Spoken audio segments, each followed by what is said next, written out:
नमस्ते, मैं हूं निखिल और आप देख रहे हैं दी ललन टॉप शो। जून 2020 के बाद से जब भारत और चीन के बीच सीमा विवाद की बात चलती है, कुछ शब्द खबरों में तैरने लगते हैं। Gogra post, finger 4, hot springs, Depsang के मैदान, पैंगोंग त्सो और गलवान। लेकिन इन सारे शब्दों से पहले एक शब्द था जो भारत चीन के बीच फसाद का रूपक बन गया था, डोकलाम।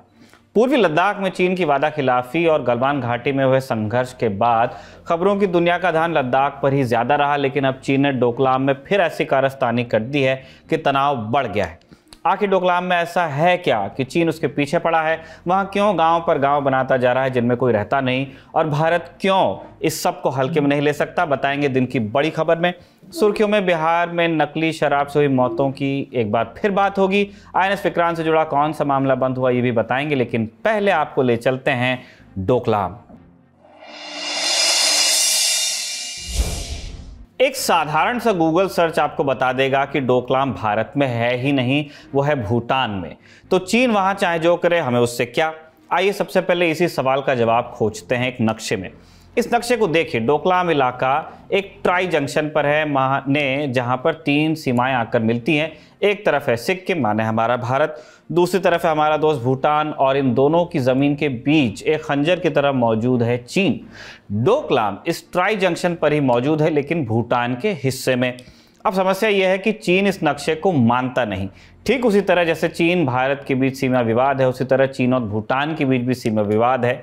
चीन का दावा है कि डोकलाम का इलाका उसके हक में है, और भारत एक अच्छे दोस्त की हैसियत से यही मानता है कि डोकलाम भूटान का हिस्सा है, और इसी हिस्से में चीन गांव पर गांव बनाता जा रहा है। मजे की बात यह है कि इस इलाके में चीनी गांव ऐतिहासिक रूप से मौजूद नहीं थे, और न इन गांव में आम चीनी नागरिक बसते भी हैं। ये गांव दिखावे के हैं और इनका इस्तेमाल करती है चीन की सेना। जाहिर है भारत अपने दोस्त की जमीन लुटते देख नाखुश है, लेकिन भारत की नाराजगी की वजह सिर्फ दोस्ती नहीं है, 2 और कारण है। पहला है एक वादा। अगस्त 1949 में भारत और भूटान के बीच दार्जिलिंग में एक समझौता हुआ जिसे कहा जाता है ट्रीटी ऑफ फ्रेंडशिप। इसका आर्टिकल 2 कहता है कि भूटान अपने विदेश मामलों में भारत सरकार की सलाह लेगा, और इसके बाद से भूटान की विदेश नीति में भारत की भी भूमिका रहती है। भूटान की जमीन पर विदेशी अतिक्रमण उसकी विदेश नीति का विषय है, इसीलिए भारत इसमें दिलचस्पी लेता है। भारत और भूटान के बीच 2007 में फिर से एक समझौता हुआ जिसे कहा जाता है इंडिया भूटान फ्रेंडशिप ट्रीटी। इसके आर्टिकल 2 में भी लिखा है कि दोनों देश राष्ट्रहित के मुद्दों पर करीबी सहयोग रखेंगे और कोई देश अपनी जमीन का इस्तेमाल दूसरे के हितों के खिलाफ होने नहीं देगा। 1949 और 2007 के समझौते को दोनों देशों की संसद से मान्यता मिली हुई है, इसलिए भूटान में चीनी अतिक्रमण का जवाब देना भारत सरकार की नैतिक और कानूनी जिम्मेदारी है।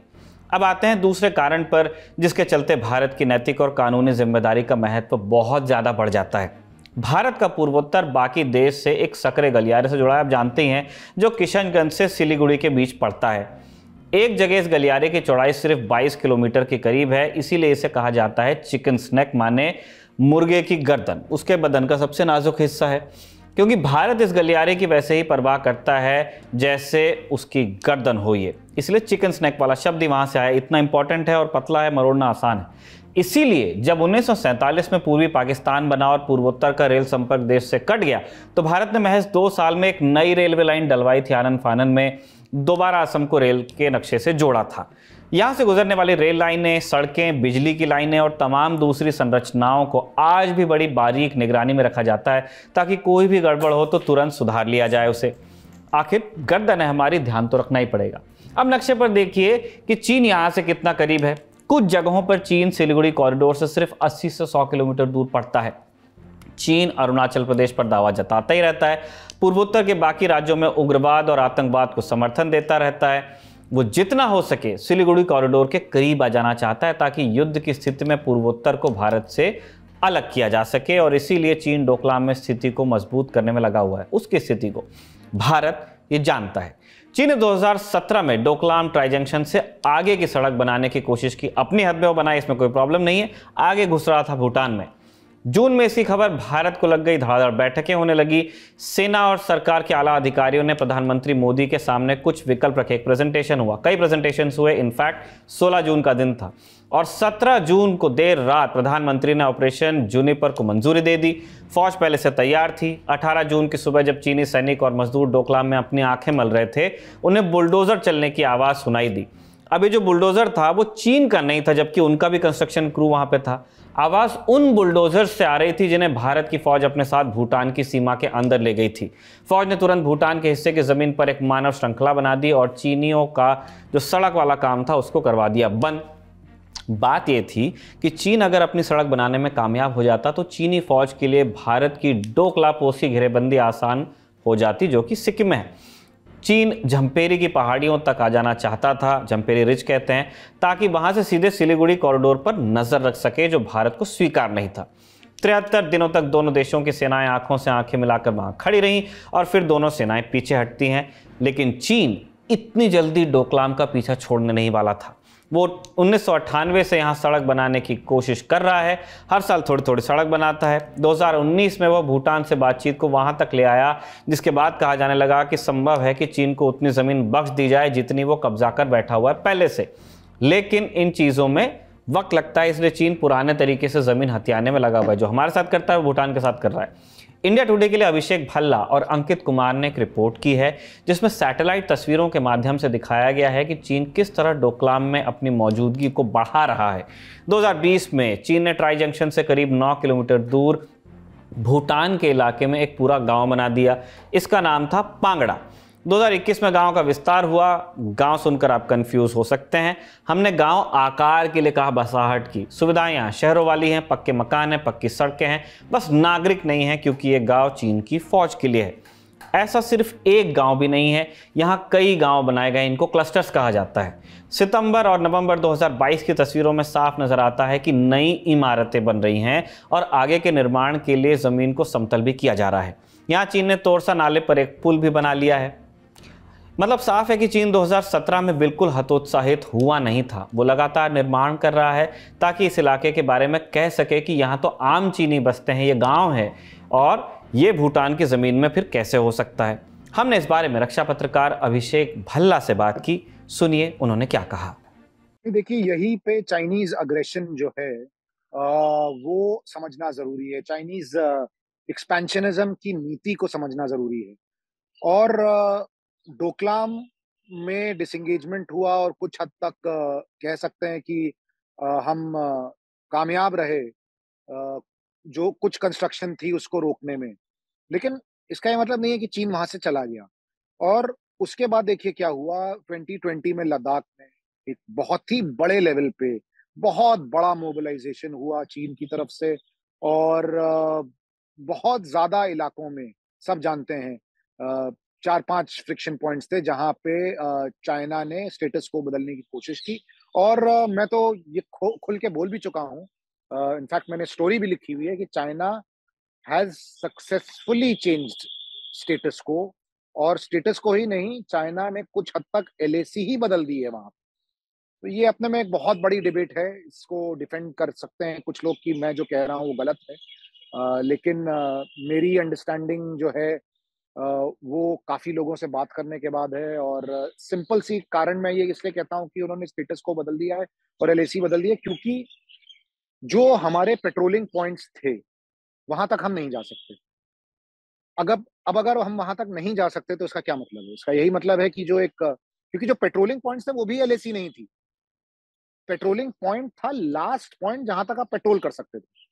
लेकिन अगर आप उस पेट्रोलिंग पॉइंट तक ही नहीं जा सकते हैं तो स्टेटस को तो बदल ही गया। जहां जहां फ्रिक्शन हुआ वहां बफर जोन बन गए। ठीक है, बफर जोन में ये बात सही है कि चाइना भी पीछे चला गया, ऐसा कहा जाता है, और हम भी पीछे चले गए। तो मामला जो है सामान्य लेवल पे आ गया, इक्वल हो गया। एक एक एक इन्फ्रेंस इसका ये है। लेकिन इसको मैं थोड़ा सा फिर से इसका एक काउंटर ये देता हूं कि देखिए, आप जिन इलाकों में जाते थे, अगर वहां पे नहीं जा पा रहे हैं तो ये नुकसान है आपके लिए। और फेस ऑफ इसीलिए नहीं हो रहे क्योंकि आप वहां जा ही नहीं रहे। मेरा हमेशा मानना है कि फेस ऑफ होना एक अच्छी चीज है। जब फेस ऑफ हो रहा है तभी आप मॉरल एसिडेंसी आपकी बनती है कि ये मेरा इलाका है इसलिए मैं यहाँ पे आ रहा हूँ। जब फेस ऑफ ही बंद हो जाएगा, तो 10 साल बाद, 20 साल बाद चीन कहेगा कि आप तो कहीं थे नहीं इतने साल।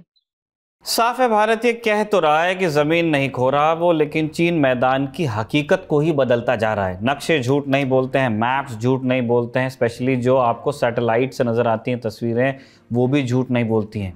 भारत भी अपनी ओर से सड़कों के निर्माण पर जोर दे रहा है। अरुणाचल में जो सड़कें बन रही हैं उनके बारे में हम आपको बता ही चुके हैं पहले, लेकिन क्या हम इससे चीनी विस्तारवाद को रोक पाएंगे? समय बताएगा। सीमाओं से अब चलते हैं सीमा पार के व्यापार की ओर। आप जानते ही हैं, सीमा पर भले कंबल कुटाई चलती रहे, व्यापार में तनाव के लिए कोई जगह नहीं होती। गलवान से लेकर तवांग के बीच जब जब दोनों देशों के बीच तनाव बढ़ता है, विपक्षी पार्टियां व्यापार कम करने का दबाव बनाती हैं। सरकार से जुड़े नेता भी अक्सर कहते नजर आते हैं कि हम चीन से व्यापार घटाने की दिशा में लगातार काम कर रहे हैं, आत्मनिर्भर होने की कोशिश कर रहे हैं। उनका फोकस उस शब्द पर रहता है, जबकि सच ये है कि बीते दिनों भारत और चीन के बीच व्यापार बढ़ा है। ये हम नहीं, खुद भारत सरकार के आंकड़े कहते हैं। भारत के वाणिज्य एवं उद्योग मंत्रालय के आंकड़ों से यह साफ तौर पर जाहिर होता है कि भारत की चीन से सामान आयात पर निर्भरता लगातार बढ़ रही है। मंत्रालय की रिपोर्ट के अनुसार साल 2021-22 में दोनों देशों के बीच करीब 115 अरब डॉलर का व्यापार हुआ, जो पिछले साल की तुलना में बढ़ा है, क्योंकि एक साल पहले यानी कि 2020-21 के साल में यह आंकड़ा 86 अरब डॉलर था। वाणिज्य मंत्रालय द्वारा जारी जानकारी से ही पता चलता है कि फाइनेंशियल ईयर 2020-21 की पहली छमाही, यानी जब पूर्वी लद्दाख की गलवान घाटी में दोनों देशों के सैनिक आपस में भिड़े थे, उस वक्त से लेकर चालू फाइनेंशियल ईयर के पहले 6 महीनों के बीच भारत ने चीन से बड़े पैमाने पर चाइनीज सामान खरीदा, अपना सामान उसे बेचा भी। दोनों साइड से सामान खरीद और बेचा गया। सरकार की तरफ से संसद में दी गई जानकारी के मुताबिक करंट फाइनेंशियल ईयर यानी अप्रैल से लेकर अक्टूबर तक भारत ने चीन से 60.27 अरब डॉलर का सामान खरीदा, जबकि भारत से चीन को सिर्फ 8.77 अरब डॉलर का ही सामान बेचा गया। व्यापार घाटा है इसका मतलब। ऐसे में महज 7 महीनों में भारत को 51.5 अरब डॉलर का व्यापार घाटा हो गया। कम पैसा आया, ज़्यादा पैसा चला गया। द हिंदू की रिपोर्ट के मुताबिक 2020-21 की बात कर दें तो चीन से भारत का व्यापार घाटा 44.03 अरब डॉलर का था, जबकि 2021-22 के वित्तीय वर्ष में ये बढ़कर 73.31 अरब डॉलर हो गया। दो देशों के बीच व्यापार होता है और ग्लोबल इकोनॉमी की सेहत के लिए ज़रूरी है, होना भी चाहिए। अमेरिका चीन को अपना प्रतिद्वंदी बताता है। साउथ चाइना सी, ताइवान के मुद्दे पर अक्सर दोनों के बीच भी अग्रेशन देखने को आपको मिलता है, मगर फिर भी व्यापार पर कोई फर्क पड़ता नहीं उनके। हमारे यहाँ भी नहीं पड़ना चाहिए। सीमा विवाद अपनी जगह है, व्यापार अपनी जगह, मगर दिक्कत व्यापार घाटे की है। व्यापार चलता रहे बहुत अच्छी चीज़ है, आप घाटा उठाएं ये अच्छी चीज़ नहीं है। जो आत्मनिर्भर भारत के अभियान को मोचड़ा रहा है और लगातार बढ़ता भी जा रहा है ये घाटा। इससे भी पता चलता है कि कुछ ऐप्स बैन करने से चीन की सेहत पे कोई खास असर नहीं पड़ेगा, वो दूसरे सामान को बेच करके हमें ही और पैसा बना लेगा। अब लेकिन आप ये भी जान लेते हैं कि भारत चीन के बाद सबसे ज़्यादा कौन सी चीज़ें खरीदता है चीन से। भारत चीन से मुख्य तौर से electronic item, chemical, copper, cotton yarn, जूता चप्पल, steel, circuit, semiconductor, fertiliser, TV, camera, auto accessories जैसे सामान जमकर खरीदता है। ढेर सारे सामान नहीं है। जानकार कहते हैं कि भारत की फार्मा इंडस्ट्री में इस्तेमाल होने वाले 60 से 70% केमिकल चीन से ही आते हैं। चीन दवाइयों के रॉ मटेरियल का बड़ा प्रोड्यूसर है और इसके अलावा भारत चीन से मोबाइल फ़ोन, लैपटॉप्स और कंप्यूटर भी खूब खरीदता है। कॉमर्स मिनिस्टर पीयूष गोयल ने राज्यसभा में कहा, भारत को चीन से यह सब सामान इसलिए मंगाना पड़ता है क्योंकि देश में इन चीज़ों की मांग ज़्यादा है, सप्लाई कम है। अब ये भी समझते हैं कि भारत चीन को बेचता क्या क्या है, हम बेचते भी तो हैं। भारत चीन को मुख्य तौर पर कई रॉ मटेरियल्स, कच्चा माल, कॉटन, कपास, तांबा, एल्युमिनियम और नेचुरल हीरे और रत्नों का निर्यात करता है। भारत से चीन को मछलियाँ, मसाले और खाद्य वस्तुओं से लेकर लौह अयस्क, ग्रेनाइट स्टोन और पेट्रोलियम उत्पादों का निर्यात भी होता है। कॉमर्स मिनिस्टर गोयल द्वारा संसद में दी गई जानकारी के मुताबिक साल 2014-15 में भारत ने चीन को 11.93 अरब डॉलर का सामान बेचा था, जो 2021-22 में बढ़कर 21.26 अरब डॉलर पर पहुंचा है। जबकि भारत ने 2014-15 में चीन से 60.41 अरब डॉलर का सामान खरीदा था, जो 2021-22 में बढ़कर 94.57 अरब डॉलर पहुंच चुका है। मतलब ये कि भारत ने भी चीन को पहले की तुलना में ज़्यादा सामान बेचा, मगर जो व्यापार घाटा था उसका अंतर बढ़ता ही गया। अगर और पहले से तुलना करें तो 2004-05 में चीन से व्यापार घाटा 1.48 अरब डॉलर था, जो वित्त वर्ष 2022-23 में अप्रैल से लेकर अक्टूबर तक 51.5 अरब डॉलर पर पहुंच गया। हालांकि पीयूष गोयल ने कहा कि भारत सरकार चीन से व्यापार घाटे को कम करने के लिए लगातार कदम उठा रही है। सरकार देश के मैन्युफैक्चरिंग सेक्टर को मजबूत बनाने की कोशिश कर रही है। इसके लिए सरकार ने production linked incentive PLI scheme की भी शुरुआत की है। सरकार की ये कोशिशें रंग लाएं, ये हर भारतवासी को कामना करनी चाहिए, क्योंकि बिना आर्थिक रूप से मजबूत हुए चीन से अर्थव्यवस्था की दुनिया में मुकाबला करना बड़ा मुश्किल है, और जिसकी अर्थव्यवस्था मजबूत, वो अपनी सेना को और मजबूत करने के लिए खर्च भी कर सकता है।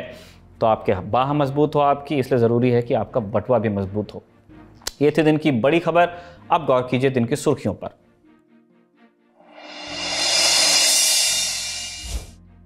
पहली सुर्खी का संबंध दिल्ली में हुए श्रद्धा वालकर मर्डर केस से है। नवंबर के महीने में उजागर हुए इस हत्याकांड से जुड़ा एक बड़ा अपडेट सामने आया है। दर्शक जानते ही होंगे कि केस में आरोपी आफ्ताब की निशानदेही पर पुलिस ने महरौली और गुरुग्राम के जंगलों से हड्डियां बरामद कर ली थी। इनके सैंपल को CFSL यानी सेंट्रल फोरेंसिक साइंस लेबोरेटरी भेजा गया था। अब उसका नतीजा सामने आ गया है। CFSL की रिपोर्ट के मुताबिक श्रद्धा के पिता के DNA सैंपल से मिलान हो गया, माफ कीजिए। इसके साथ ही आफ्ताब के फ्लैट के अंदर बाथरूम और किचन से मिले खून के ट्रेसेस भी श्रद्धा से मैच कर गए हैं। आज तक की एक रिपोर्ट के मुताबिक CFSL से अभी 2 रिपोर्ट्स मिली हैं, जबकि 3 रिपोर्ट्स और आएंगी। फिलहाल अभी तक जो रिपोर्ट आई हैं उससे आफ्ताब के खिलाफ ठोस सबूत के तौर पर देखा जा रहा है, क्योंकि श्रद्धा का सिर, मोबाइल फ़ोन, कत्ल का हथियार ना मिलने से पुलिस के पास पुख्ता सबूतों की कुछ कमी थी। इस सुर्खी के आखिर में दिल्ली के एक मदरसे से आए यौन शोषण के मामले में भी जान लीजिए आप।